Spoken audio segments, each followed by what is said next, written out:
تیشکە قورئانیەکان نووسینی مامۆستا محەممەد فەتحوڵڵا گولەن. وقال يا بني لا تدخلوا من باب واحد وادخلوا من أبواب متفرقة. ووتي کوڕەکانم هەمووتان لە یەک دەروازەوە مەچنە ژوورەوە و لە چەند دەروازەیەکی جیاوازەوە بچنە ژوورەوە. سەبارەت بە مامۆژگاریەی حەزرەتی یاعقوب بۆ کوڕەکانی دەتوانین ئەم چەند خاڵە ڕیز بکەین کە یەکسەر بە خەیاڵدادێن. یەک، وەکو هەندێک لە تەفسیر نووسانیش ئاماژەیان بۆ کردووە، لەبەر ئەوەی کوڕانی حەزرەتی یاعقوب هەم لە ڕووی شکل و شێوە و هەم لە ڕووی جلوبەرگ و پۆشاکەوە شکۆدار و سەرنجڕاکێش بوون، لە سەردانەکانی پێشتریاندا سەرنجی مەلیک و خەڵکی مسریان بەلای خۆیاندا ڕاکێشا بوو. لەبەرەم هۆیە لە کاتی بینرانەوەیان لە ناو خەڵکدا دەگونجا ببنە ئامانجی نیگا حەسوودەکان. دوو، بە هەمان جۆر هاتوچۆی چەند جارەیان بۆ میسر لە ماوەیەکی کەمدا و گرێدانی پەیوەندی نزیک لەگەڵ حەزرەتی یوسف لەوانە بوو پێگەی حەزرەتی یوسف بلەقێنێت. لەوانە بوو قسەڵەوکەکانی وەک ئەم مامەڵە تایبەتیە بۆچی، یان دیسان دەبراکە هاتوونەوە لە ناو خەڵکدا بڵاو ببوایەتەوە. سێ، جگە لەمە دەگونجێت حەزرەتی یاعقوب لە ترسی ئەوەی نەوەک بە وێنەی یوسف هەمان شت بەسەری بونیامینیشدا بهێنن، بیری لەوە کردبێتەوە کە کوڕەکانی دوو دابەش بکات و سەر لە نوێ دەرفەتی ڕێککەوتنیان لە سەرکاری چەوت پێ نەدات. چوار، کاتێک بەنی ئیسرائیل دەچوونە میسرەوە لە ڕووی معنەویەوە ئەوێیان زیندوو دەکردەوە و هەندێک گۆڕانکاری نوێیان دەهێنایە مەیدان. گونجاوترین ڕێگەی بەدیهێنانی ئەم ئامانجەش بە گوێرەی دەستوری سیررەن تەنەوەرت بریتی بوو لە ڕۆیشتنی پەرشوبڵاو و نیشتەجێبوونی پەرشوبڵاو و نەبینران وەک کۆمەڵ و قەرەباڵغی. بێگومان هەموو ئەمانە تەدبیر بوون. ڕەچاوکردنی ئەم شتانەش لە بازنەی هۆکارەکاندا فەرمانبەریەکی تەکوینیە، بەڵام ئەم تەدبیر و استراتیژیانە بە مانای ڕێگرتن لەو بەڵاو موسیبەتانە نایەن کە لەسەر و تەدبیر و استراتیژەکانەوەن، وەکو گوزارشتکردنێکیش لە پشتبەستن بە سازێنەری هۆکارەکان لە پاڵ ڕەچاوکردنی هۆکارەکاندا یەکسەر بە دوای ئاەتەکەی سەرەوەدا ئەم ئاەتە تەواوکارە دێت.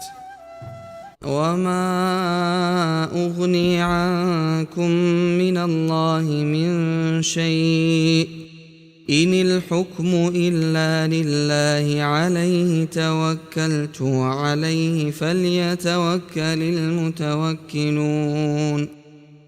ربنا عليك توكلنا وإليك أنبنا وإليك المصير.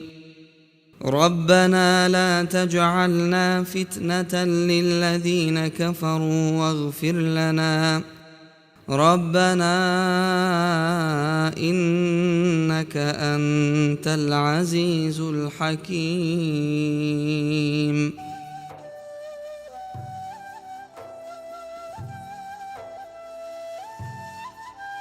ولو أن قرآنا سيرت به الجبال أو قطعت به الأرض أو كلم به الموتى بل لله الأمر جميعا. خۆ ئەگەر لە جیاتی ئەم قورئانە خوا قورئانێکی ڕەوانە کردایە کە چێوەکانی لە جێلا بردبە یان زەوی پێلەت کرابە یان مردووی بە قسە هێنابە، ئەوا بێگومان ئەو کتێبە هەر قورئان دەبوو، بەڵام هەموو کارەکان تایبەتن بەخوا و بۆ لای ئەو دەگەڕێنەوە. سوورەتی ئەلڕەعد. یەک، وەکو لە وەرجێڕانی ڕاستەوخۆی ئاەتەکەدا هاتووە، ئەگەر پارچە پارچەکردنی زەوی و ئاخاوتنی مردووان بەهۆی کتێبێکەوە ئەنجام بدرانایە، بێگومان ئەو کتێبە قورئان دەبوو نەک تەورات و زەبور و ئینجیل. بەمەش سەرنجەکەم بۆ لای قورئان ڕادەکێشێت. دوو، ئەگەر ئەم شتانە ڕوویان بدایە موعجیزە دەبوون. ئەگەر تەنانەت پێغەمبەرانیش لە پێناو ئیمانهێنانی نەتەوەکانیان داوای ئەم شتانەش بکەن، ئەوە مادام ڕوویان نەداوە کەواتە موعجیزەکانیش کە ئامانج لێیان تەزدیقی داوای پێغەمبەریەتیە شوێنکەوتەی مەشیئەت و ئیزنی خوای گەورەن. سێ، لەو ئاەتەشدا بل لله الأمر جميعا.